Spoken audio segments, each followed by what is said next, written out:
Hi friends, welcome. இன்றைக்கி நம்ம வீட்டில் இருக்க வெள்ளி விளக்கு, வெள்ளி கிண்ணம் இல்லை வெள்ளி பாத்திரத்தை ஒரே ஒரு பொருள் வச்சு எப்படி பழைய மாதிரி பளபளன்னு ஆக்கலான்றதை இந்த வீடியோவில் பார்க்கலாம். யூஸ்வலாக பார்த்திங்கன்னா எல்லோரும் ஒரு அலுமினியம் ஃபாயில், பேக்கிங் சோடா கொதிக்கிற தண்ணியில் க்ளீன் பண்ணுவாங்க. ஆனால் எல்லார் வீட்லேயும் அலுமினியம் ஃபாயில் ரெடியாக இருக்காது. ஸோ அந்த மாதிரி இல்லாதவங்களுக்கு இந்த வீடியோ ஹெல்ப்ஃபுல்லாக இருக்கும். அது என்ன பொருள்னு பார்த்திங்கன்னா, நம்ம வீட்டில் இருக்க திருநீர், அதாவது விபூதி.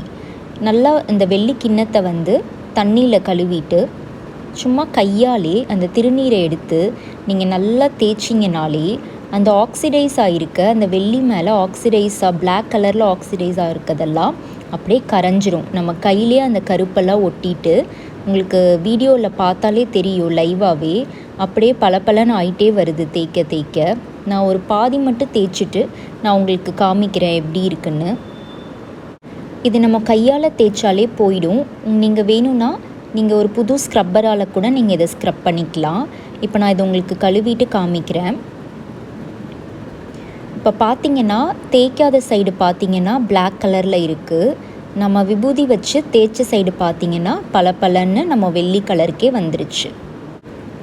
இப்போது நான் தேய்க்காத சைடும் தேய்ச்சிட்டு உள்ளேயும் விபூதி வச்சு நல்லா தேய்ச்சிட்டு நான் கழுவிட்டு உங்களுக்கு காமிக்கிறேன் எப்படி இருக்குன்னு. இப்போ உங்களுக்கு பார்த்தாலே நல்ல டிஃப்ரென்ஸ் தெரியும். நல்லா பழைய மாதிரி வெள்ளி கலருக்கு பளபளன்னு வந்துருச்சு. அதே மாதிரி நம்ம எல்லா வெள்ளி சாமானும் கழுவிக்கலாம். இப்போ விளக்கு பார்த்திங்கன்னா எனக்கு நல்லா ஆக்சிடைஸ் ஆகி கரும் பச்சை கலரில் இருக்குது. இப்போ இந்த விளக்கில் காமாட்சி விளக்கில் மேலெல்லாம் நிறையா டீட்டெயில்ஸ் இருக்குது. ஸோ அதெல்லாம் நம்ம வெறும் கையாலையோ இல்லை ஸ்க்ரப்பராலேயோ வச்சு தேய்ச்சா இடுக்கில் இருக்க அந்த கருப்பெல்லாம் போகாது. ஸோ அதுக்கு ஒரு சுத்தமான புது டூத் ப்ரஷ் எடுத்துக்கோங்க. அதில் நீங்கள் விபூதியை ப்ரஷ்ஷில் வச்சுட்டு நல்லா தேய்ச்சிங்கன்னா தான் அந்த இடுக்கில் இருக்க கருப்பெல்லாம் போகும். கையால் தேய்க்கும் போது கை மேலாக எங்கே படுதோ அங்கே மட்டும்தான் அந்த கரை போகும்.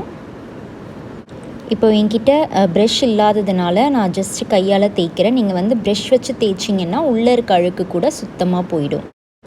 இப்போ விளக்குக்கு கீழே இருக்க ஏரியாலாம் பார்த்திங்கன்னா ப்ளெயினாக இருக்கிறதுனால நம்ம கையால் தேய்க்கும் போதே உங்களுக்கு கிளியராக வீடியோலே தெரியும். நம்ம கையால் தேய்க்க தேய்க்க அந்த கருப்பெல்லாம் போயிட்டு அப்படியே பளபளன்னு ஆகிட்டே வருது. நீங்கள் ரொம்ப டிசைன் இருக்க ஏரியாவில் மட்டும் நீங்கள் ப்ரஷ் வச்சு க்ளீன் பண்ணிக்கோங்க. இப்போ பாருங்கள், கழுவுன பிறகு எவ்வளோ சுத்தமாக ஆயிடுச்சுன்னு. முன்னாடி கரும் பச்சை கலரில் இருந்தது, இப்போ நல்லா வெள்ளி கலருக்கே வந்துருச்சு.